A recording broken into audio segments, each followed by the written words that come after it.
Le McDester, c'est l'actualité du parc technologique de Limoges, avec aujourd'hui Isorg, une entreprise high-tech de Nouvelle-Aquitaine spécialisée dans l'identification sécurisée. Voilà, typiquement, ceci, c'est un capteur d'empreinte digitale pour la sécurité aux frontières, la police. À suivre Système, qui accompagne les entreprises à développer des produits innovants dans l'électronique hyperfréquence. Ça, là, c'est un radar pour embarquer sur drone qui va permettre la détection d'obstacles, qu'ils soient mobiles ou fixes. Donc ça peut être un autre drone, ça peut être un poteau électrique, ça peut être tout ce genre d'éléments, sur des distances jusqu'à 1,4 km.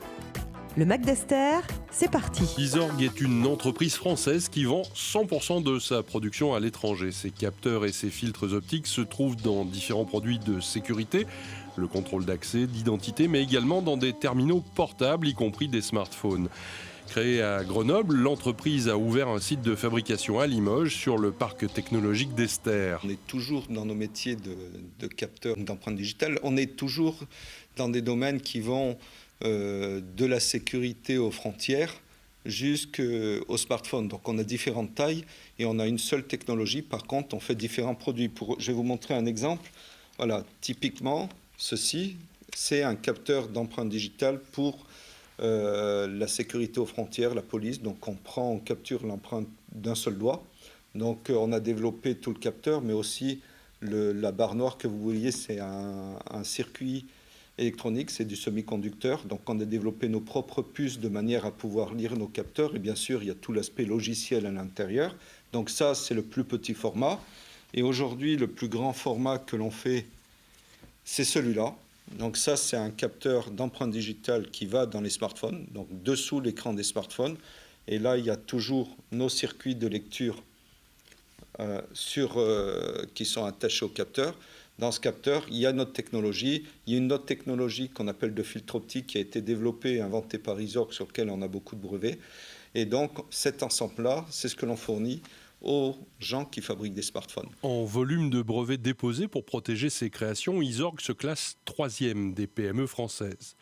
Alors qu'une crise mondiale des semi-conducteurs paralyse certains sites de production, la société, par ses spécificités, se trouve à l'écart du phénomène. Non, on n'est pas une victime de la crise des semi-conducteurs. On a les choses que l'on fait fabriquer, ce sont des choses que l'on fait fabriquer à façon pour nous. Donc on est sur des produits qui ne sont pas des produits standards du marché, qui sont des produits très particuliers. Alors bien sûr, on nous a demandé de placer des commandes en avance de phase de manière à garantir la fourniture, mais aujourd'hui, on n'a aucun problème pour approvisionner et les matériaux que l'on a besoin, ou les circuits intégrés, ou les flex. Alors ça, c'est une partie de ce qui rentre, ça c'est complètement inerte, c'est les plaques de verre. C'est les plaques de verre sur lesquelles soit il y a des réseaux de transistors, soit là, on est venu laminer un morceau de film plastique qui va nous permettre dessus de développer notre technologie. Donc ça, c'est la base sur laquelle on va travailler.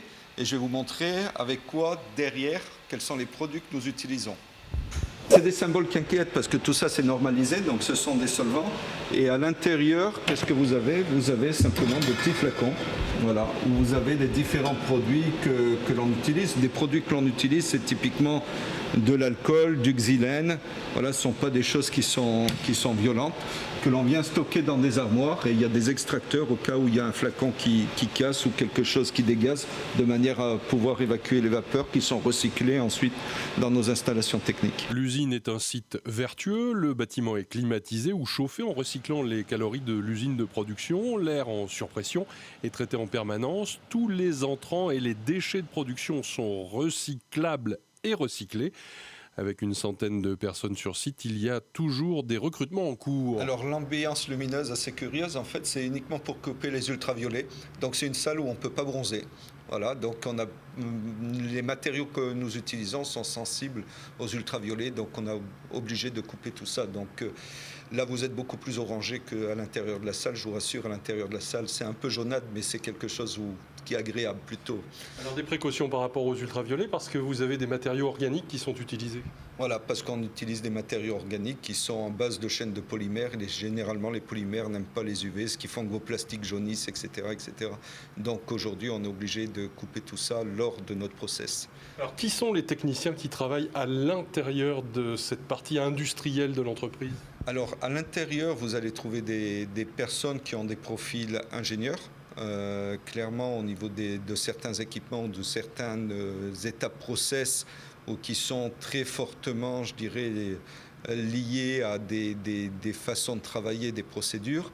Ensuite, il y a plus de la conduite de machine qui est opérée par des opérateurs qui ont généralement Bac+2 et qui s'occupent d'opérer les équipements, de lancer les process. Il y a des recrutements en cours. Aujourd'hui, on cherche, ça doit être 5 opérateurs plus 1 ou 2 ingénieurs. Donc on est en permanence en recherche de personnes. On a eu une phase qui a été un peu compliquée, qui a été liée à la phase de Covid, bien sûr, comme tout le monde. Et aujourd'hui, où on est sorti de cette phase-là, on est en train de recruter à nouveau. Étrange découverte chez Isorg, un badge du FBI. Non pas que le président de l'entreprise soit un fan de séries télé, mais le très sérieux bureau d'investigation américain est impliqué mondialement dans l'orientation des technologies liées à la sécurité et se trouve être également un certificateur. Alors le FBI est une référence sur la planète. C'est eux qui mettent en place pas des normalisations mais des recommandations. Et aujourd'hui, être certifié FBI, c'est le sésame pour vendre partout. En France, en Japon, en Corée, en Chine, aux États-Unis, en Afrique. Voilà, tout le monde nous demande d'avoir des capteurs certifiés FBI. Et c'était le passage obligatoire pour pouvoir vendre partout. Discrétion industrielle oblige, vous ne saurez pas chez quel fabricant se trouvent installés les produits fabriqués à Limoges. Sachez tout de même qu'ils équipent des produits qui tous les jours, plusieurs fois par jour, passent entre vos mains.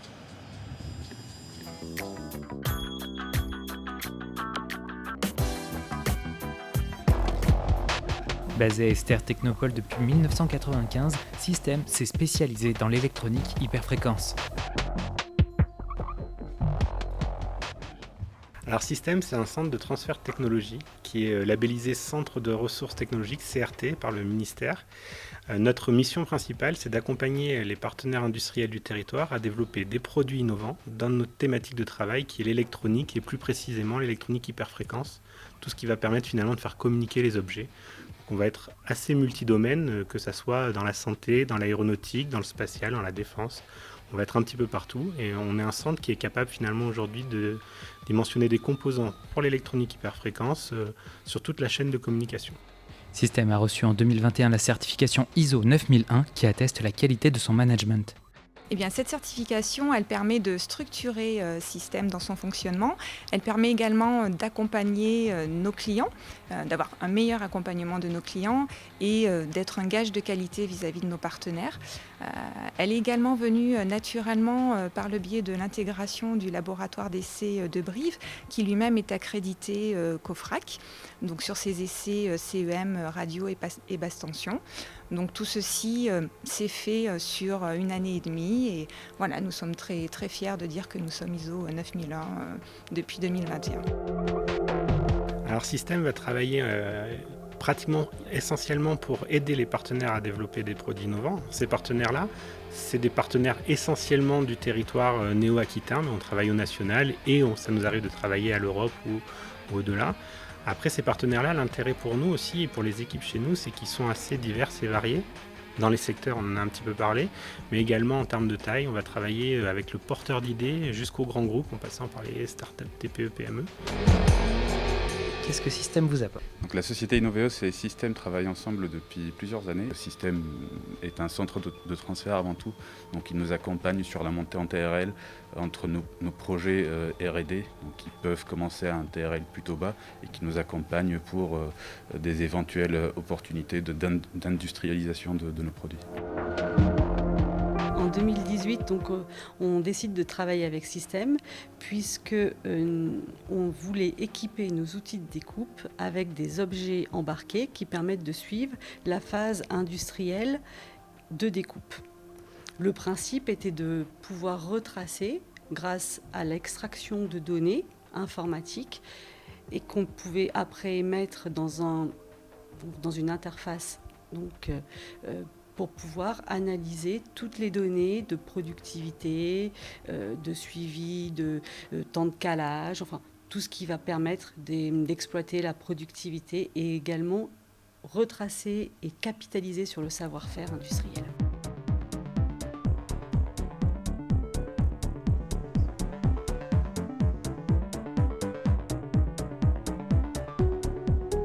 travaille plutôt sur des projets pour nos partenaires, mais on a un sujet qu'on porte aujourd'hui qui est autour d'un développement d'un radar pour drone. L'intérêt de ce sujet-là, en fait, c'est que si on parle de marché de niche, c'est Système qui continuera à porter ce projet-là, mais dans le plan de développement de ce sujet, à la sortie, ça peut être une start-up, ça peut être du transfert techno dans des industriels de la région. Il y a tout un tas de modèles qui sont évoqués selon la taille des marchés. Par contre, c'est vraiment le vrai et seul projet pour l'instant que Système porte vraiment tout seul. Tout ça, là, c'est un radar pour embarquer sur drone qui va permettre la détection d'obstacles, qu'ils soient mobiles ou fixes. Donc ça peut être un autre drone, ça peut être un poteau électrique, ça peut être tout ce genre d'éléments, sur des distances jusqu'à 1,4 km. Alors ça, c'est la partie antennaire. C'est donc là, sur l'ensemble des cartes que vous voyez ici avec l'antenne, ça va être tous des éléments qui vont être conçus à Système. Donc il y a beaucoup de spécialités qui interviennent. C'est très pluridisciplinaire chez nous. On a ici en bleu le bloc antenne qui va pouvoir aller regarder les obstacles à 360 degrés, pas facile à dire, et en montant et en descendant donc. Et ensuite on a toute la partie pilotage, contrôle, avec ici la partie numérique, le cerveau du radar, qui va analyser les données qu'on envoie, qu'on reçoit. Et ensuite toutes les chaînes intermédiaires qui vont permettre d'aller choisir l'angle, d'aller choisir l'amplitude, la distance à laquelle on va aller chercher un obstacle, et tout ça jusqu'à obtenir le détail de quel est l'obstacle, à quelle distance et quelle est sa taille. Donc ici vous avez par exemple des systèmes Bluetooth. Donc là, vous voyez l'antenne, c'est une antenne imprimée aussi dans cette zone-là. Et ça, cet objet, cette carte électronique est intégrée dans un bijou que vous voyez ici, qui après est sous forme de bracelet. Et donc là, c'est pour communiquer en Bluetooth avec un smartphone. Et c'est l'application finale, c'est pour un système de sécurité, justement, par exemple pour les femmes qui vont se faire agresser. Donc sur le bijou, il y a un petit interrupteur qui peuvent actionner. Et à ce moment-là, ça va envoyer une alerte au smartphone via Bluetooth pour aller appeler la police, par exemple.